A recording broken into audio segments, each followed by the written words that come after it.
जय हिंद, नमस्कार। मैं इनके सिंघानिया आप सभी को हमारे इस सेशन में बहुत बहुत स्वागत है। आप सभी को दिल से नमस्कार। दोस्तों, ये रीजनिंग का सेट नंबर 5 है और इसमें आपको मैं पढ़ाने वाला हूँ 30 दिसंबर 2020 के फर्स्ट शिफ्ट में पूछे गए सारे रीजनिंग का प्रश्न को एकदम शॉर्ट मेथड से मैं आपको पढ़ाने वाला हूँ। दोस्तों आपको मैं बता दूँ कि मैं डेली एक सेट में करवाता हूँ रीजनिंग का पूरा कंप्लीट क्वेश्चंस। तो दोस्तों, आप लोग अभी तक हमारे इस चैनल को सब्सक्राइब नहीं किए हैं तो इस चैनल को सब्सक्राइब करके जुड़ जाए। आपको फ्यूचर में दोस्तों बहुत सारी बेनिफिट आपको मिलने वाला है। दोस्तों, इस वीडियो को अपने सारे दोस्तों में शेयर ज़रूर करिएगा। तो चलिए इस सेशन को स्टार्ट करते हैं और हर एक क्वेश्चंस को पूरे विस्तार से आपको मैं समझाता हूँ। चलिए आते हैं पहला क्वेश्चन पर। दोस्तों, पहला क्वेश्चन पूछा गया है कोडिंग डिकोडिंग चैप्टर से। और देखिए ये प्रश्न में क्या पूछ रहा है। यहाँ से बोल रहा है कि इस शब्द को ऐसा लिखा जा रहा है। तो दोस्तों, इस शब्द को कैसा लिखा जाएगा। देखिए दोस्तों, सबसे पहले ऐसे प्रश्न में क्या करना होता है कि आपको पैटर्न यहाँ पे पकड़ना है कि पैटर्न क्या है। दोस्तों देखिए इसका पैटर्न क्या है। भी को x लिख रहा है यानी कि 2 प्लस किया है। i को k लिखा है 2 प्लस किया है। a को c लिखा है 2 प्लस किया है। दोस्तों यहाँ से स्पष्ट हो गया कि इसका पैटर्न यही है कि सब लेटर में 2 प्लस कर रहा है। तो बस हमें क्या करना है कि इन सब लेटर में 2 प्लस करना है। तो चलिए करते हैं। s में 2 प्लस, u हो गया, t में 2 प्लस, v हो गया, r में 2 प्लस, t हो गया, a में 2 प्लस, c हो गया, e में 2 प्लस t में 2 प्लस, v हो गया और e में 2 प्लस, g हो गया और g में 2 प्लस, i हो गया और y में 2 प्लस यानी कि y होता है 25 पे, तो ये होगा 27। तो 27 पे a हो गया। तो देखिए ना, u भी टी सी भी जी आई ए ये किस में है। ये ऑप्शन नंबर 2 में है। तो इस प्रश्न का राइट उत्तर होने वाला है ऑप्शन नंबर 2। दोस्तों, जब भी ऐसा कोडिंग डिकोडिंग का प्रश्न आए सबसे पहले आपको पैटर्न पकड़ना है और उसी पैटर्न के माध्यम से जो भी लेटर दिया हो उस लेटर पर इस पैटर्न को फॉलो करना होता है। आते हैं अगले प्रश्न पर। दोस्तों, अगला प्रश्न पूछा गया है मिसिंग नंबर से। और देखिए हर एक शिफ्ट में मिसिंग नंबर से एक प्रश्न तो पूछा ही गया है। कोई शिफ्ट में 2-3 क्वेश्चंस भी मिसिंग नंबर से डाल दिया गया है। तो देखिए दोस्तों, मिसिंग नंबर बहुत इम्पोर्टेंट होता है। कोई भी एग्ज़ाम हो, हर एक एग्ज़ाम के शिफ्ट में आपको देखने को मिल जाएगा मिसिंग नंबर से 1 या 2 प्रश्न। तो देखिए मिसिंग नंबर को कैसे सॉल्व करते हैं। देखिए यहाँ पर प्लस को माइनस लिख रहा है और गुने को प्लस लिख रहा है और घटाव को गुना लिख रहा है। देखिए दोस्तों, यहाँ पर 28 हैं तो प्लस को घटाव कर दिया और फिर 5 हैं, गुना को प्लस कर दिया 7 और ब्रैकेट, उसके बाद घटाव को गुना किया और यहाँ पे 9/6 हो गया। सबसे पहले आपको क्या करना है, सिंप्लीफिकेशन के नियम के अनुसार दोस्तों जो बोर्ड मास होता है ना, बोर्ड मास के नियम के अनुसार सबसे पहले क्रिया होता है ब्रैकेट का। तो इसका पहले काम करेंगे। देखिए इसका काम करेंगे तो ये हो जाएगा यहाँ पर 12। ओके, अब देखिए उसके बाद काम होता है गुना का। अब देखिए 6 से 12 गया 2 बार में दोस्तों, तो ये 9 दूनी का, इसका मतलब टोटल मान हो गया यहाँ पर 18 हो गया। अब कुछ नहीं करना है, 28 में से 18 को माइनस करना है। तो माइनस करने के बाद ये हो जाएगा 10 और 10 ही इस प्रश्न का राइट उत्तर होने वाला है। तो देखिए 10 किस में है, तो 10 ऑप्शन नंबर 2 में है। तो यही इस प्रश्न का उत्तर हो जाएगा। अगला प्रश्न। दोस्तों, आपको ये हमारा सेशन कैसा लग रहा है आप सभी कमेंट करके ज़रूर बताएं दोस्तों। तो देखिए अगला प्रश्न पूछा गया है सीरीज से, नंबर सीरीज का प्रश्न है दोस्तों। देखिए बहुत ही अच्छा प्रश्न है दोस्तों। जब भी आपको नंबर सीरीज एग्ज़ाम में दिख जाए तो देखिए सबसे पहले क्या करना होता है कि आपको देखिए यदि एक झलक में इसका पैटर्न मिल गया ना तो आपको सॉल्व करना है, नहीं तो ऐसे प्रश्न को साफ स्किप करिए दोस्तों, क्योंकि देखिए प्रेशर में इसका पैटर्न मिल नहीं पाता है। यदि एक झलक में मिल गया तो इसे सॉल्व करिए, नहीं तो आपके पास वही ऑप्शन है, इसको स्किप करिए, नहीं तो यह प्रश्न आपको लेकर डूब जाएगा। दोस्तों इसका पैटर्न क्या है, देखिए पैटर्न बहुत इजी इसका है। देखिए 2 को 6 किया है, यानी कि 4 प्लस किया है, 6 को 12 किया है, इसमें दोस्तों 6 प्लस किया है, और 12 को 20 किया है, इसमें 8 प्लस किया है, और देखो 20 को 30 किया है तो इसमें 10 प्लस किया है, और 30 को 42 किया है तो इसमें 12 प्लस किया है। दोस्तों इसका पैटर्न यहाँ पे स्पष्ट हो गया कि सब में 2 2 2 2 प्लस कर रहा है। तो अब देखिए ये 42 से हमें वाट निकालना है। अब देखिए यहाँ पे हमें 14 प्लस करना होगा, तो 42 14 कितना होगा, 56 होगा। इजी प्रश्न है। देखिए ऐसा पैटर्न तो मिल जाता है जल्दी में, लेकिन कुछ कुछ सीरीज का प्रश्न डिफ़िकल्ट हो जाता है जिसका पैटर्न बहुत खोजने पर भी मतलब उतना दिमाग नहीं चल पाता है दोस्तों। तो बस आपके पास वही ऑप्शन होता है कि एग्ज़ाम में वैसा प्रश्न, कॉम्प्लेक्स प्रश्न आ जाए तो बस आप उसको स्किप कर दीजिए। आते हैं अगले प्रश्न पर। देखिए अगला प्रश्न पूछा गया है काउंटिंग ऑफ आयत से। दोस्तों देखिए जब भी आयत काउंट करना है तो देखिए आयत को काउंटिंग करने के लिए एक कंसेप्ट आपको पता होना चाहिए। सबसे पहले आपको मैं कंसेप्ट में बता दे रहा हूँ, ठीक है ना। जब भी आयत काउंटिंग करने का क्वेश्चन आए तो आप उसको इजी वे में काउंटिंग कर सकते हैं। देखिए दोस्तों आयत को काउंटिंग करने का कंसेप्ट क्या है। देखिए सबसे पहले आपको काउंटिंग करना होता है कि फिगर में कितना स्तंभ है। देखिए इस फिगर में स्तंभ जो है ना, इस फिगर में दोस्तों जो स्तंभ यहाँ पे दिया गया है, स्तंभ की संख्या देखिए 1 है, 2 है और 3 है। अब देखिए इसके बाद कितना पंक्तियाँ हैं उसको काउंट करना है। तो देखिए एक पंक्ति तो ये हो गया, ये 2 और ये 3। दोस्तों इसका मतलब ये हुआ कि 3 स्तंभ हैं और 3 पंक्ति हैं। सबसे पहले आप इसे काउंटिंग कर लीजिए। अब उसके बाद स्तंभ और पंक्ति को जोड़कर गुना करना है, और वहीं जो गुना आएगा वही आयतों का संख्या होगा। चलिए इसको हम ऐड करते हैं। देखिए यहाँ पर तो 3 + 2 ऐड करना है और 2 + 1 ऐड करना है दोस्तों। तो इसको ऐड करने के बाद ये आएगा 6। उसी प्रकार से 1 2 को ऐड करना है और 2 3 को ऐड करना है। तो इसे ऐड करने के बाद ये आएगा 6। अब देखिए पंक्तियाँ और स्तंभ को ऐड करने के बाद जितना संख्या आता है उसे आपस में गुना कर दीजिए। तो गुना करने पर देखिए ये आ गया 36, और 36 ही इस फिगर में कुल आयतों की संख्या है। तो देखिए यहाँ से कंसेप्ट हमारा स्पष्ट है कि सबसे पहले क्या करना होता है, स्तंभ को जोड़िए, मतलब जितना स्तंभ है उसको जोड़िए, और स्तंभ को जोड़कर उसके बाद गुना करना है, पंक्तियों को जोड़िए, मतलब ये दोनों को आपस में गुना करके जितना संख्या आता है मेरे मुन्ना वही कुल आयतों की संख्या हो जाता है।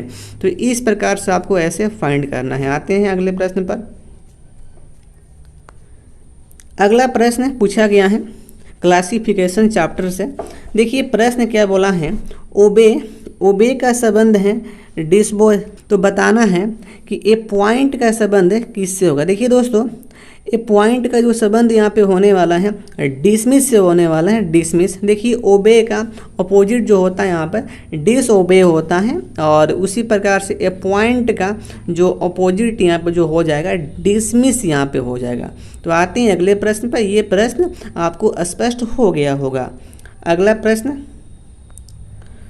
देखिए, अगला प्रश्न पूछा गया है एनालॉजी चैप्टर से। अब देखिए क्या इसका पैटर्न है। देखिए ये ABCD को लिख रहा है ZYXW। तो हमसे पूछ रहा है कि इस लेटर को किस प्रकार से लिखा जाएगा। दोस्तों जब भी ऐसा प्रश्न आए तो सबसे पहले आपको ढूंढना होता है कि इस लेटर को इसमें कन्वर्ट किया है तो इसका पैटर्न क्या है। देखिए दोस्तों, इसका पैटर्न है लेटर को अपोजिट करना। लेटर को देखिए अपोजिट कर रहा है, ए को जेड, बी को वाई, सी को एक्स और डी को डब्ल्यू, यानी कि हर एक लेटर का जो अपोजिट लेटर है उसे यहाँ पे लिख रहा है। उसी प्रकार से मैं क्या करूँगा कि इसके लेटर के भी जो अपोजिट लेटर हैं उसको मैं यहाँ पे लिख दूँगा। तो चलिए इसको लिखते हैं। जी के अपोजिट टी, एच के अपोजिट एस, आई के अपोजिट आर और जे के अपोजिट दोस्तों क्यू हो जाएगा। तो इस प्रकार से इस प्रश्न का जो यहाँ पे उत्तर होने वाला है टी एस आर क्यू, यानी कि ऑप्शन नंबर 1। दोस्तों, आपको ऐसे प्रश्न को सॉल्व करने के लिए लेटर का अपोजिट आपको याद होना चाहिए। दोस्तों, अब मैं आता हूँ अगला प्रश्न पर। ये प्रश्न आपको पूरा स्पष्ट हो गया होगा। कोई भी प्रश्न में आपको परेशानी हो तो आप हमसे कमेंट करके पूछ सकते हैं दोस्तों, आपके हर एक डाउट को क्लियर कर देंगे। दोस्तों, कहीं पर भी आपको डाउट हो तो आप हमसे एकदम बिना हिचकिच के आप हमसे पूछ सकते हैं। अगला प्रश्न देखिए, अगला प्रश्न यहाँ पे दिया है गार्डन। ये भी प्रश्न क्लासिफिकेशन का है। गार्डन का संबंध गार्डनर से है तो म्यूजियम का संबंध दोस्तों किससे होगा। देखिए, गार्डन का मतलब बगीचा होता है और गार्डनर का मतलब होता है माली। तो देखिए दोस्तों, बगीचा का संबंध माली से है तो म्यूजियम का संबंध किससे होगा। दोस्तों, जो म्यूजियम होता है, म्यूजियम का मतलब होता है संग्रहालय। और देखिए दोस्तों, जो संग्रहालय जो होता है उसमें जो रक्षा जो करते हैं उसको हम कहते हैं कुलेटर बोलते हैं, कुरेटर बोलते हैं दोस्तों। तो इसका जो यहाँ पे उत्तर होने वाला है, म्यूजियम का जो संबंध यहाँ पे होगा कुरेटर से होगा। किससे होगा? कुरेटर से होगा। गार्डन का गार्डनर तो म्यूजियम का कुरेटर। अगला प्रश्न दोस्तों अगला प्रश्न यहाँ पे पूछा गया है ब्लड रिलेशन से। बहुत ही सिंपल प्रश्न है। देखिए प्रश्न में क्या पूछा है। ए जो है बी का भाई है दोस्तों। ये ए हो गया ए। दोस्तों, जो मेल होगा, मेल को मैं दिखाऊंगा त्रिभुज से। तो ए मेल है, यानी कि भाई है किसका? बी का। अब अगला पॉइंट दिया है कि बी सी का पिता है। दोस्तों, जो बी जो है यह सी का पिता हो गया। अगला पॉइंट दिया गया है दोस्तों, यह पॉइंट कि डी ए की पत्नी है। दोस्तों, ए की पत्नी कौन हो गई? डी हो गई, यानी कि डी और ए ये कपल हो गए। अब देखिए प्रश्न यहाँ पे क्या पूछ रहा है दोस्तों कि डी जो है सी से किस तरह संबंधित है। इसका मतलब ये हुआ कि जो सी है यह डी को क्या कहेगा। देखिए दोस्तों, सी क्या है? हमारे पापा के भैया के पत्नी है। इसका मतलब ये हुआ दोस्तों कि ये चाची हमारी लगेगी, यानी कि आंटी। दोस्तों, आंटी तो ऑप्शन में नहीं दिया गया है, लेकिन आंटी का मतलब होता है चरचर गो आंटी, चाची, मामी, मौसी, बुआ। दोस्तों, इसलिए इस प्रश्न का उत्तर यहाँ पे फाइनल यहाँ पे हो जाएगा बिना हिचकिच के, ऑप्शन नंबर 1 चाची, मामी, मौसी, बुआ। अगला प्रश्न दोस्तों देखिए, अगला प्रश्न दिया गया है स्टेटमेंट वाला प्रश्न है, लेकिन बहुत ही इजी प्रश्न है, कॉमन सेंस के आधार पर है। देखिए प्रश्न क्या पूछा है कि अल्प ज्ञान खतरनाक होता है, यह निर्णय किस कथन पर आधारित है। दोस्तों, इस ऑप्शन में 4 स्टेटमेंट दिया है, आपको बताना है कि यह जो निर्णय है ना किस कथन के बेस्ड पर हैं। देखिए यहाँ पर ये क्या दिया है कि अल्प ज्ञान खतरनाक होता है। पहला स्टेटमेंट यहाँ पे दिया गया है दोस्तों, अनौपचारिक शिक्षण संतोषजनक नहीं है। देखिए अगला यहाँ पे दिया है अज्ञानता परमानंद है।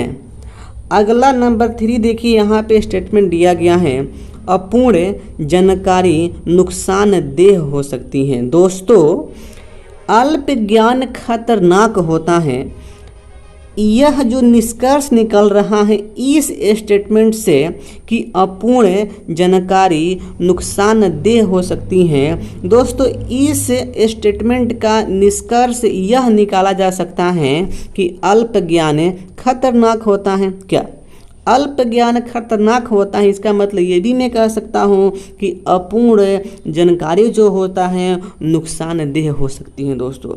तो इस प्रकार से दोस्तों यह कॉमन सेंस का प्रश्न है और इसका जो उत्तर हो जाएगा ऑप्शन नंबर 3। ओके, अगला प्रश्न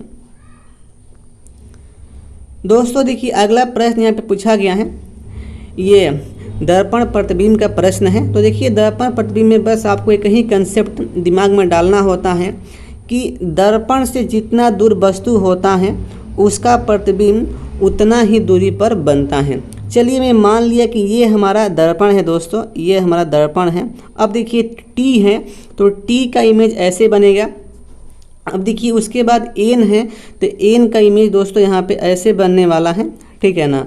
उसके बाद यहाँ पर देखिए ई है तो ई का लेफ्ट राइट यहाँ पे चेंज होगा तो ई ऐसे बन जाएगा। यहाँ पर देखिए कौन सा ऑप्शन यहाँ पे मैच कर रहा है, ठीक है ना।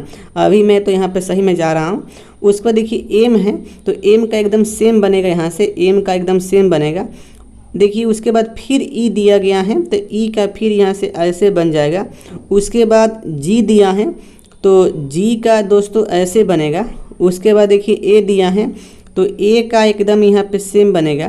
देखिए दोस्तों ऐसे मतलब करने के बाद ना यहाँ से हमारा अभी देखिए यह ऑप्शन ख़त्म हो गया और देखिए ये भी ऑप्शन यहाँ से ख़त्म हो गया। अब देखिए 2 ऑप्शन हैं, उस ऑप्शन को हमें छांटना है। देखिए इसके आगे और नहीं करते, देखिए आर है तो आर का ये दोस्तों आर ऐसे बनेगा। उसके बाद यू है तो यू का एकदम सेम बनेगा दोस्तों, ठीक है ना। दोस्तों देखिए यहाँ से हमारा एक पॉइंट और यहाँ से स्पष्ट हो गया कि देखिए यहाँ पर ये जी पहले कर दिया और ई बाद में किया है। और देखिए दोस्तों यहाँ पे हमारा ई पहले होगा और जी बाद में होगा तो देखिए ई ऑप्शन भी यहाँ पे ये निगलेक्ट ऑप्शन यहाँ पे हो गया। तो ऑप्शन जो सही यहाँ पे होने वाला है ऑप्शन नंबर 3 यहाँ पर। दोस्तों जब भी दर्पण प्रतिबिंब का प्रश्न आए तो बस आपको एक ही कंसेप्ट दिमाग में डालना होता है कि दर्पण से जितना दूर पर वस्तु होता है उसका इमेज उतना ही दूर पर बनता है। बस वस्तु का लेफ्ट और राइट चेंज होता है। यदि मैं बात कर लूँ जल प्रतिबिंब का दोस्तों तो देखिए जल प्रतिबिंब में क्या कंसेप्ट होता है, सेम कंसेप्ट है लेकिन हल्का सा बदलाव होता है। जल प्रतिबिंब में देखिए जल से जितने दूर पर वस्तु होता है उतने ही दूर पर इसका प्रतिबिंब बनता है, लेकिन वस्तु का टॉप और बॉटम दोस्तों यहाँ पे चेंज होता है, यानी कि शीर्ष और जो निचला जो शीर्ष होता है वह इसका कन्वर्ट होता है। तो जल प्रतिबिंब में टॉप बॉटम चेंज होता है और दर्पण प्रतिबिंब में लेफ्ट राइट कन्वर्ट होता है। बस आपको इसी पैटर्न को दिमाग में ऐड रखना है और दर्पण प्रतिबिंब का और जल प्रतिबिंब का कोई भी क्वेश्चन हो आप उसको ईजी वे में उसको यहाँ पे सॉल्व कर सकते हैं। आते हैं अगला प्रश्न पर। दोस्तों देखिए अगला प्रश्न यहाँ पे क्या पूछा गया है, देखिए बोला गया है कि किसी कूट भाषा में देखिए दोस्तों इसको लिखा जा रहा है 111 और इसको बोल दिया कि यहाँ पर क्या होगा। देखिए दोस्तों जब ये पूरा जो ये यहाँ पर शब्द हैं इसको नंबर में 111 लिख रहा है तो देखिए इसका मतलब एक ही हुआ कि जितना लेटर है लेटर का जितना नंबर है सबको ऐड किया है दोस्तों। तो बस आपको इसमें आपको क्या करना है, पैटर्न यहाँ पे क्या लगाना है कि ये सारा लेटर का जो भी स्थान है ना, नंबर वाला जो भी स्थान है उसको बस यहाँ पे ऐड कर दीजिए। देखिए तो दोस्तों जब आप इसे ऐड करेंगे ना, देखिए मैं ऐड में करता हूँ यहाँ पे, तो देखिए यहाँ पे 4 हो गया और देखिए 9 हो गया, ये 3 हो गया, ये 8 हो गया और यहाँ से 15 हो गया, यहाँ से 15 हो गया और यहाँ से 20 हो गया दोस्तों, ठीक है ना। और देखिए यहाँ से फिर 20 हो गया और यहाँ से फिर यहाँ पे 13 हो गया और यहाँ से ये 25 हो गया। देखिए तो दोस्तों सबको ऐड करने के बाद जो आपका उत्तर यहाँ पे आने वाला है 112 आएगा। आप इसको ऐड कर लीजिएगा, ठीक है ना।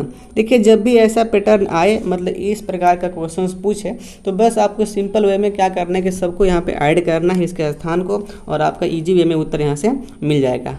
आते हैं अगले प्रश्न पर।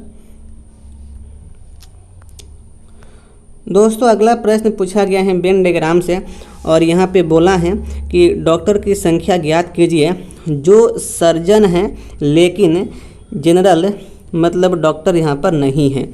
देखिए दोस्तों यहाँ पर मुझे निकालना है कि डॉक्टर की संख्या निकाले यहाँ पर जो सर्जन हैं लेकिन सामान्य चिकित्सक नहीं हैं। देखिए दोस्तों, वैसा इसमें ओनली 5 हैं, जो 5 हैं ओनली वह क्या हैं, सर्जन हैं और ये डॉक्टर भी है, लेकिन यह सामान्य चिकित्सक नहीं है। तो इसलिए इसका उत्तर यहाँ पे होने वाला है ऑप्शन नंबर 1 यानी कि 5। आते हैं अगले प्रश्न पर। देखिए दोस्तों, अगला प्रश्न पूछा गया है सिलॉक से और देखिए इस शिफ्ट का ये पहला सिलॉक का प्रश्न है। तो देखिए ये प्रश्न मैं कैसे यहाँ पे मैं हल करता हूँ। देखिए दोस्तों, सिलॉक को मैं हल आपको मैं कराऊंगा वेन डायग्राम से। देखो दोस्तों, सिलॉक को हल करने के लिए बहुत सारे मेथड होता है 150 का, लेकिन देखिए 150 वाला वही बच्चे हल कर सकते हैं जिसका थ्योरी पूरा कंप्लीट होगा, ठीक है ना।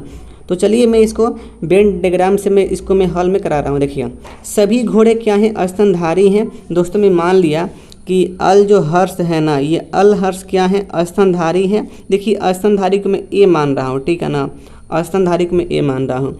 अब देखिए कोई स्तनधारी उभयचर नहीं है दोस्तों, यानी कि देखिए कोई जो स्तनधारी है वह उभयचर नहीं है, ठीक है। यू का मतलब हो गया उभयचर हो गया दोस्तों, ठीक है। अब देखिए इसका निष्कर्ष यहाँ पे क्या दिया है और कौन सा निष्कर्ष यहाँ पे सही है, इसको मैं यहाँ पे चेक करता हूँ। हल्का से मैं रंग को मैं चेंज कर लूँ ताकि स्पष्ट यहाँ पे हो जाए। देखिए पहला निष्कर्ष यहाँ पे दिया है, यह सही है कि नहीं है। देखिए कोई उभयचर घोड़े नहीं है। दोस्तों निष्कर्ष में बोला जा रहा है कि कोई जो उभयचर है वह घोड़ा नहीं है। देखिए घोड़ा तो यहाँ पर है और उभयचर तो यहाँ पर है और इसके डायग्राम से इसका डायग्राम में कोई रिलेशन नहीं है दोस्तों, यानी कि यहाँ से स्पष्ट हमारा हो रहा है कि कोई उभयचर कोई घोड़ा नहीं है। इसलिए दोस्तों यह निष्कर्ष भी हमारा यही बोल रहा है कि कोई उभयचर घोड़ा नहीं है, इसलिए यह निष्कर्ष हमारा सही हो गया दोस्तों। यदि यह निष्कर्ष हमारा सही हो गया तो ये तीनों निष्कर्ष हमारा एकदम 100% यहाँ पर गलत होगा, ठीक है ना। तो इसलिए इसका यहाँ पे उत्तर हो जाएगा ऑप्शन नंबर 1। या आपको चेक करना हो तो आप ये तीनों निष्कर्ष को आप यहाँ पे चेक भी कर सकते हैं, ये 100% निष्कर्ष गलत होगा। आते हैं अगले प्रश्न पर दोस्तों अगला प्रश्न यहाँ पे पूछा गया है क्लासिफिकेशन से और यहाँ पे बोला गया है कि इनमें 3 शब्द क्या है, समान है और एक असंगत है, उसे आपको पता करना है। देखिए दोस्तों ये ड्रॉपर दिया है और ये बीकर है और ये टेस्ट ट्यूब है। देखिए दोस्तों ये तीनों का मतलब ये सेम होता है, ठीक है। और यहाँ पे जो कंपास होता है, कंपास तो यहाँ पे साफ अलग हो गया, आप लोग इसको समझ रहे होंगे कि कंपास क्या होता है। तो देखिए इसके माध्यम से हम लोग ना नॉर्थ साउथ जो होता है इसको मैं पता करता हूँ दिशा, तो ये साफ यहाँ पे अलग हो गया, ठीक है ना। तो इस प्रश्न का जो यहाँ पे जो उत्तर होने वाला है कंपास होने वाला है। अगला प्रश्न दोस्तों देखिए अगला प्रश्न पूछा गया है, यहाँ पर ये पूछा गया है वेन डायग्राम से।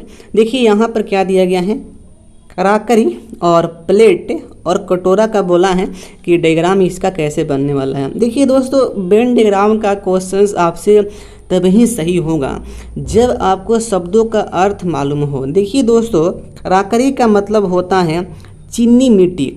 दोस्तों चीनी मिट्टी के माध्यम से प्लेट भी बनाया जा सकता है, कटोरा भी बनाया जा सकता है। तो देखिए दोस्तों इसका जो वेन डायग्राम जो बनेगा, देखिए ये तो हो गया हमारा चीनी मिट्टी और यहाँ पे प्लेट होगा और यहाँ पे कटोरा होगा, इसलिए इसका डायग्राम यहाँ पर यह हो जाएगा। ओके, बहुत इजी है। आते हैं अगला प्रश्न। देखिए अगला प्रश्न यहाँ पे पूछा गया है, यही एनालॉजी का प्रश्न है। बोला है कि इसका संबंध यदि इससे है तो आप इसका संबंध निकालिए। देखिए दोस्तों इसका क्या किया है, तो देखिए दोस्तों यहाँ पे अपोजिट कर दिया है, ए का उल्टा जेड और ई का उल्टा भी और जे के उल्टा यहाँ पे क्यू कर दिया है। बस ये इसका पैटर्न है अपोजिट का, तो हम भी इसका अपोजिट फाइंड करते हैं। देखिए बी का अपोजिट होगा क्या, यहाँ पर वाई होगा और एफ का दोस्तों यू होगा और के का पी होगा। तो इसका उत्तर होने वाला है why U P option number 2। दोस्तों आपको मैं हमेशा बोल रहा हूँ कि आप अपोजिट लेटर को आप एकदम याद रखिए, क्योंकि देखिए इससे क्वेश्चन हर एक एग्जाम में बन जाता है। तो इसका उत्तर ऑप्शन नंबर 2 हो जाएगा। दोस्तों देखिए अगला प्रश्न पूछा गया है नॉन वर्बल से। दोस्तों नॉन वर्बल का वेटेज बहुत कम है एनटीपीसी एग्जाम में, हर एक शिफ्ट में 1 से 2 क्वेश्चंस देखने को आपको मिल जाएगा। कोई ही शिफ्ट होगा जिसमें 3 से 4 क्वेश्चंस नॉन वर्बल का पूछा गया है, ठीक है ना, बहुत कम है इसमें वेटेज। देखिए नॉन वर्बल का ये जो क्वेश्चंस हैं, यह क्वेश्चंस सीरीज का प्रश्न है। और देखिए दोस्तों नॉन वर्बल में ना जो सीरीज होता है ये हल्का सा डिफ़िकल्ट होता है, क्योंकि इसका पैटर्न बहुत बच्चे गलत कर देते हैं। देखिए नॉन वर्बल के सीरीज को आपको जब भी हल करना है ना, तो आपको हल्का सा ऑप्शन का आपको सहारा यहाँ पे लेना पड़ता है, तभी नॉन वर्बल का सीरीज वाला प्रश्न दोस्तों सॉल्व हो पाता है। देखिए पहली बात इसमें क्या किया है, यह देखिए एक ये पैरेलल है, मतलब एक सीधा लाइन है, ये भी 2 सीधा लाइन है दोस्तों। और देखिए यहाँ पर भी 3 सीधा लाइन है। देखिए इसमें पैटर्न आप मारना चाहेंगे डॉट वाला पैटर्न, कि इसमें 3 डॉट हैं, इसमें 6 डॉट हैं और इसमें 9 डॉट हैं, तो इसमें डॉट हमारा होना चाहिए कितना, 12। लेकिन देखिए दोस्तों ये डॉट वाले पैटर्न से ना इसका उत्तर हमें नहीं मिल पाएगा। देखिए कि क्योंकि किसी भी ऑप्शन में ना 12 डॉट यहाँ पर नहीं है, इसलिए डॉट वाला पैटर्न हमारे यहाँ पे काम नहीं करने वाला है। ओके, अब भाई इसमें कौन सा पैटर्न यहाँ पे काम करेगा, देखिए ध्यान दीजिएगा। यहाँ पर एक लाइन यहाँ पर है, इसमें 2 लाइन यहाँ पर है दोस्तों देखिए, और यहाँ पर 3 लाइन यहाँ पर है, ठीक है ना। अब देखिए अगला लाइन जो होगा ये कैसा हो सकता है। देखिए दोस्तों अगला लाइन हमें बनाना होगा यहाँ पर अगला फिगर ऑप्शन के हिसाब से, ठीक है ना। देखिए ये ऑप्शन यहाँ पे तो नहीं हो सकता है, क्योंकि देखिए इसमें कोई भी मतलब एक सीधी रेखा यहाँ पे स्पष्ट नहीं हो पा रही है, इसलिए ये ऑप्शन नहीं होगा। देखिए दोस्तों ऑप्शन नंबर जो 2 है, 2 में देखिए यहाँ पर सीधी लाइन यहाँ पे स्पष्ट हो रहा है। देखिए एक तो ये लाइन है सीधी, एक तो ये लाइन है सीधी, और एक ये लाइन है यहाँ पे सीधी। अब देखिए यानी कि नंबर 2 हो सकता है, आगे में और मैं चेक कर लेता हूँ। देखिए दोस्तों ये सीधी यहाँ पे स्पष्ट नहीं हो रहा है, क्योंकि इसमें 3 डॉट यहाँ पे नहीं है। और देखिए ये भी सीधी यहाँ पे स्पष्ट नहीं हो रहा है, क्योंकि इसमें 3 डॉट यहाँ पे नहीं है दोस्तों। अब देखिए उसके बाद ये भी यहाँ पे सीधी नहीं हो पा रहा है, क्योंकि देखिए इसमें 3 डॉट यहाँ पे नहीं है। तो यहाँ से स्पष्ट हमारा हो गया कि ना तो 4 होगा, ना ही 3 होगा, और ना ही 1 होगा। दोस्तों यहाँ से एकदम 100% स्पष्ट हो गया कि इसका ऑप्शन नंबर 2 इसका फिगर बनेगा। तो यहाँ पर ये ऐसे बनेगा फिगर इसका, ठीक है ना, इसका फिगर यहाँ पर दोस्तों ऐसे बनने वाला है, आपको ध्यान रखना है। तो देखिए जब भी सीरीज का प्रश्न आए नॉन वर्बल में दोस्तों, तो आपको हल्का सा ऑप्शंस का भी यहाँ पे हेल्प लेना बहुत इम्पोर्टेंट हो जाता है। आते हैं अगला प्रश्न। देखिए अगला प्रश्न पूछा गया है नंबर सीरीज का, और देखिए बहुत ही अच्छा प्रश्न है। यदि आपको इसका पैटर्न आपको मिल जाए तो एकदम हलवा हो जाता है। देखिए दोस्तों इसका पैटर्न क्या किया यहाँ पर, बहुत ईजी क्वेश्चन है ये। तो एक का देखिए एक का यहाँ पे ये स्क्वायर किया है, तो यहाँ पे 1 हो गया, और 3 का स्क्वायर किया है तो 3 हो गया। अब देखिए 4 को छोड़ दिया है तो 5 का स्क्वायर किया है तो 5 हो गया। 6 को स्किप कर दिया है, 7 का स्क्वायर किया है तो यहाँ पे 49 हो गया। देखिए दोस्तों 8 को स्किप कर दिया है, 9 का स्क्वायर किया तो 81 हो गया। दोस्तों उसके बाद हम भी क्या करेंगे कि 10 को स्किप कर देंगे। दोस्तों वाट का मान निकालने के लिए मैं 11 का मैं स्क्वायर करूँगा तो ये 121 हो जाएगा। बहुत ईजी प्रश्न है। ऐसे प्रश्न को तो बहुत बच्चे आसानी वे में इसको सॉल्व कर देते हैं, इसका पैटर्न पकड़ लेते हैं। देखिए दोस्तों इसका जो उत्तर यहाँ पे होने वाला है ऑप्शन नंबर 1 यानी कि 121 हो जाएगा।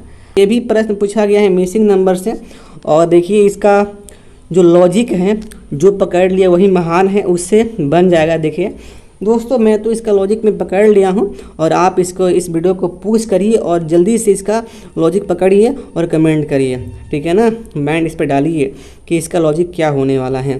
देखिए दोस्तों इसका लॉजिक क्या होगा, मैं तो इसका लॉजिक में पकड़ लिया हूँ। देखिए यहाँ पर, हाँ देखिए दोस्तों इसका जो लॉजिक यहाँ पे जो होने वाला है, देखिए 14 और प्लस 8 किया है तो ये हो गया यहाँ पर दोस्तों, ये हो गया 22, और देखिए 22 में 10 माइनस किया है तो ये हो गया 12। ओके दोस्तों इसका पैटर्न क्या हुआ, 14 प्लस 8, 14 प्लस दोस्तों 8 होगा, और इसमें माइनस 10 करेगा तो ये हो जाएगा 12। देखिए अगला फॉलो हो रहा है कि नहीं है, चेक भाई कर लेते हैं, क्या जाने। 12 + 14 और दोस्तों इसमें माइनस करना है मुझे कितना 8। दोस्तों जब मैं माइनस करूँगा 8 तो ये हमारा 18 आ गया, यानी कि पैटर्न हमें यहाँ पर मिल गया। तो चलिए जल्दी से इसका यहाँ पे उत्तर हम निकाल लेते हैं। देखिए दोस्तों क्या करना है, इसको हमें फाइंड करना है। तो 8 प्लस यहाँ पे 16 हो जाएगा और इसमें माइनस करेंगे 4। दोस्तों 8 और 16 हो जाते हैं कितना 24 और 24 में से 4 गया तो आएगा 20। तो यानी कि यहाँ पर जो फिलअप होने वाला है 20 यहाँ पे फिलअप होगा। दोस्तों यदि पैटर्न मिल गया तो आप एकदम बल्ले बल्ले हैं, और यदि पैटर्न आपको नहीं मिला दोस्तों तो आप क्या है सल्ले सल्ले हैं, ठीक है ना। दोस्तों देखिए इस प्रकार से हम लोग इस रीजनिंग के पूरा सेट को मैं कंप्लीट कर लिया हूं, और आपको किसी भी क्वेश्चंस में दोस्त आपको प्रॉब्लम हो तो आप हमसे कमेंट करके आप हमसे पूछ सकते हैं। दोस्तों इस वीडियो को अपने सारे मित्रों में ज़रूर शेयर करिएगा, और मैं फिर मिलता हूं अगले सेट में। तो जय हिंद, वंदे मातरम, नमस्कार।